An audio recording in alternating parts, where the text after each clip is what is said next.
Welcome back to the DIY Designer. I am sorry I missed last week. It has been a very difficult couple of weeks. And frankly, doing anything other than crying was not in the cards for me. So I skipped last week. I gave myself a mental health day issued by my own boss, which is me. And I took it. And I'm feeling more, what's the word?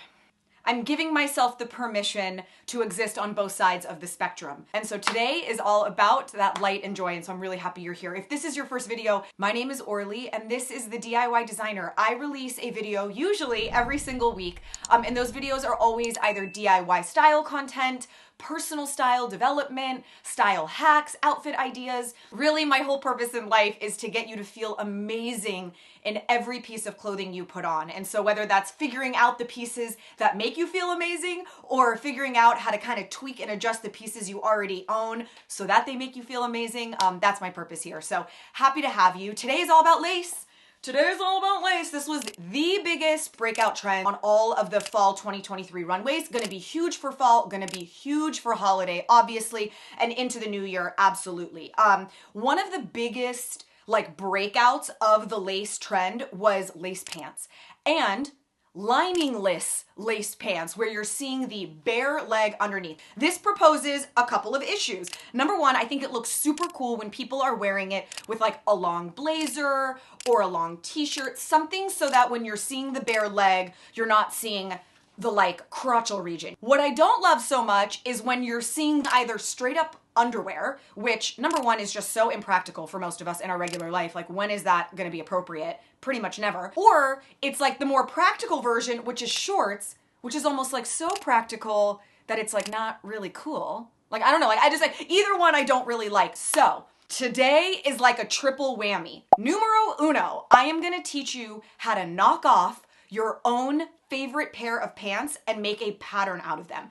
That pattern you can use to reproduce your favorite pants in any fabric. Of course, today we're gonna be doing lace. Number two, I'm gonna share with you the product that you can just add to cart on Amazon if you want, that is going to give you the illusion of a bare leg while providing all the coverage you could possibly need. I'm bringing them on a girls trip this weekend, and I can't freaking wait. And number three, I'm gonna teach you how to make a lining. Will give full coverage no matter the shape and size of the pants that you create, and is removable so that if, let's say, you wanna wear them bare leg with a long blazer, you can. So that's what we're gonna do today. It's gonna be amazing. All right, so the first thing that you have to do if you are gonna line them is make sure that you get a lining that matches your natural skin tone. So you can take your fabric and kind of use a mirror, use your phone to try to make sure that you're finding something that's gonna match your skin tone. Now, it's time to knock off our pants. I'm gonna demo this first with a pair of jeans. This isn't what I'm actually using, but it's light colored, so it's easier. Fold your pants in half. You can see the difference between the front and the back. We need to basically only look at the front of our pants. So do you see that little seam there? That's part of the back pattern piece. So we want to hide that out of the way. You basically want to fold it so that all of the seams you're seeing are the front pattern piece. Line it up, take your time, fold it, make sure that it's super even. And so again, all you're seeing is the front, and you're going to mark the top. We're going to connect these lines, but obviously the back piece of our pattern is in the way. So right now, just mark your front and your back because it's going to slope. Now you're gonna trace the entire front piece. Trace, pushing it against the pants all the way down. Now, I'm obviously gonna draw it with a Sharpie so you can actually see what I've drawn, but we basically have a pattern piece that is the front.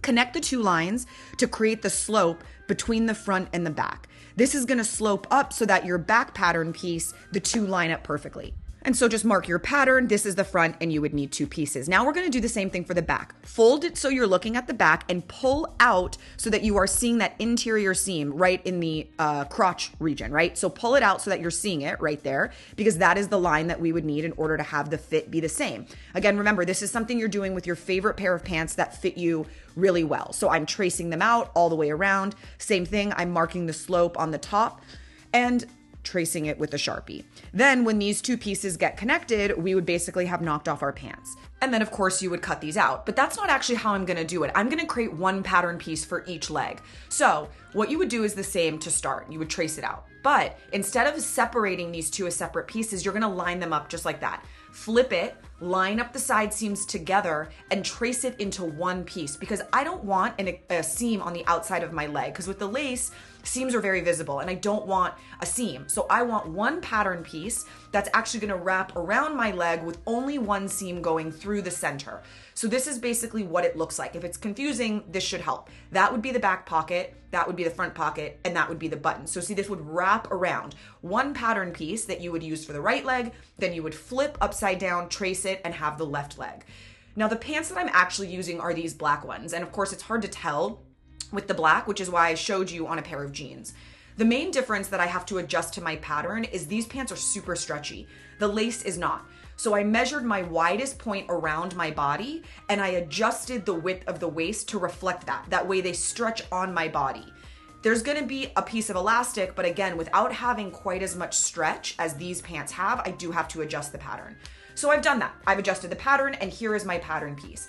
This is one piece that's gonna work for each leg and I just have to flip it. So line it up on your lace, cut it out of the entire piece, and then you'll see in a moment, I flip it upside down in order to cut the next one.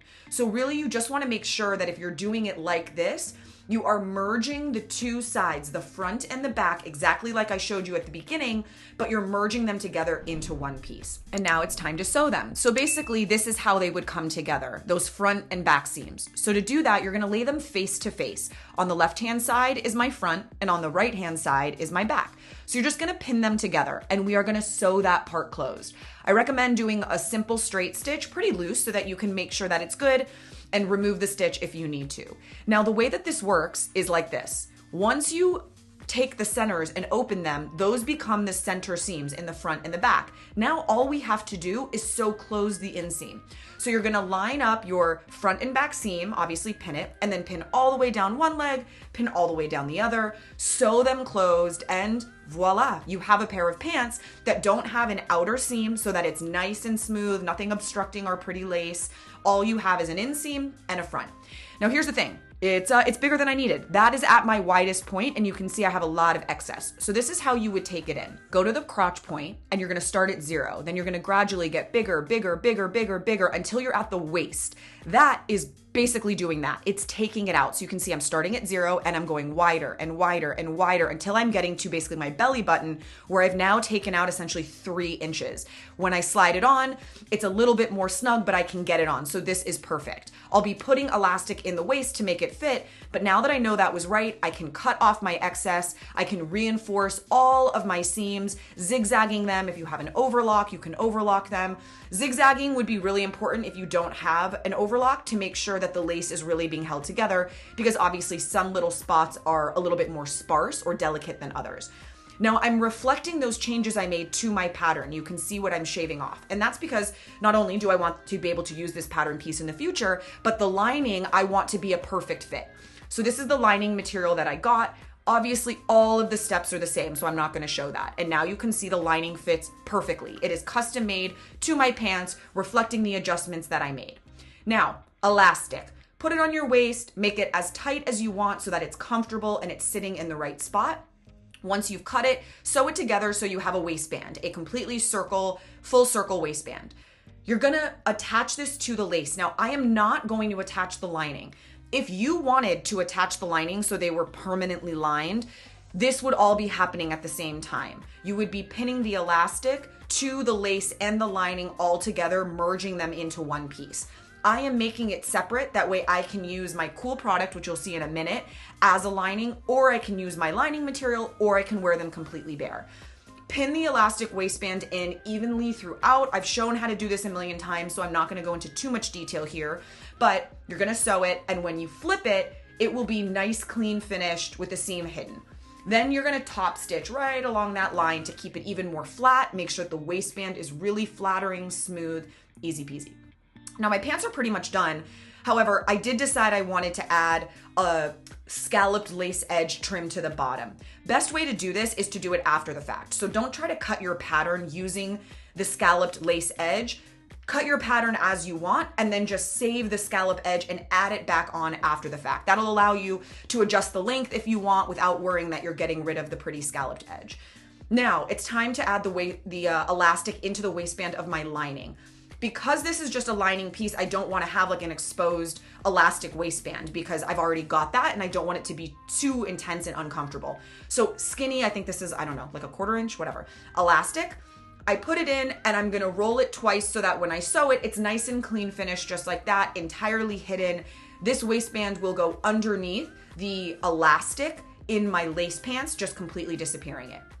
When you're sewing it like this, a lot of times you don't need to pin it. It's actually easier to sort of roll it as you go. So I sewed it in once and now I'm like roll, roll, sewing, roll, roll, sewing, stretching as I go. And that's gonna make it really nice and clean finish like this on the inside.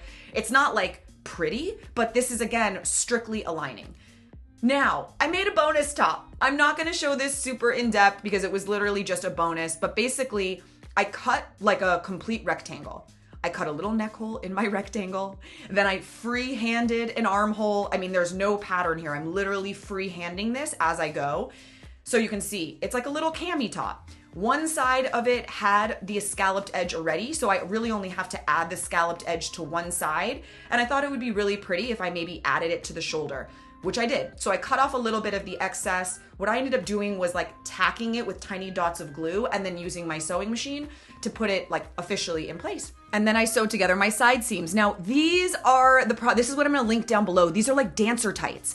They are super opaque, tons of different skin tones. They are solid, so you can wear them underneath your lace pants without seeing your skin. Here they are, very sexy. But you're gonna see at the end, it looks like a totally nude leg, but I have full coverage. Okay, it's time to model them. It is time to model them. They are perfect. I am in love with them. Highly recommend it. Love the fact that I did not attach the lining. Gives me the option to do the bare leg when I want and to have the full line leg when I want. It really is a 2-for-1. You know I'm obsessed with a 2-for. This was your first video. Hopefully you'll subscribe to the channel. I would be so happy to have you here for all the amazing DIYs I have planned coming up. And like the video, comment, all of those things really help the channel grow. And so I'd really appreciate that. All right, you guys, have a beautiful week. Thank you so much for being here. Enjoy.